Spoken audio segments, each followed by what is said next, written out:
আসসালামু আলাইকুম ওয়া রাহমাতুল্লাহি ওয়া বারাকাতুহু। আবু হুরায়রা রাদিয়াল্লাহু তাআলা আনহু বলেন, রাসূল সাল্লাল্লাহু আলাইহি ওয়াসাল্লাম বলেছেন, তোমরা কেউ যেন মৃত্যু কামনা না করো, কারণ সে যদি নেককার হয় তাহলে সে আল্লাহর ইবাদত করার সুযোগ পাবে।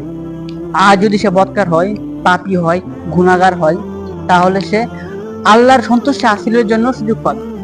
এই জায়গায় দুটো জিনিসই পজিটিভ, যে আপনি যদি নেককার হন তাহলে আল্লাহর সন্তুষ্টি করার জন্য সুযোগ পাবেন, আর যদি গুনাহগার হন তাহলে এই তওবা করার জন্য আল্লাহ আপনাকে বিশাল সুযোগ দিবেন। এই জন্য আমরা যেন কখনো মৃত্যু কামনা না করি। সবার জীবনে কোনো না কোনো সমস্যা লেগেই থাকে, এটা একটা পেন্ডিং থাকবেই। এই জন্য এই কষ্টে এই দুঃখে যেন আমরা কোনোদিন মৃত্যু কামনা না করি। হতে পারে আপনি মরে গেলেই কাজটা পেন্ডিং থাকবে। এই জন্য আমরা জীবনে দুঃখ কষ্ট থাকার সত্ত্বেও আমরা কখনো মৃত্যু কামনা করবো না, কারণ মৃত্যুর পরে বোঝা যাবে জীবিত থাকার কতটা মূল্যায়ন ছিল। যাই হোক, আল্লাহ যেন আমাদেরকে হাদিসটা বোঝার ও মানার তৌফিক দান করেন। আমিন। আসসালামু আলাইকুম ওয়া রাহমাতুল্লাহি ওয়া বারাকাতুহু।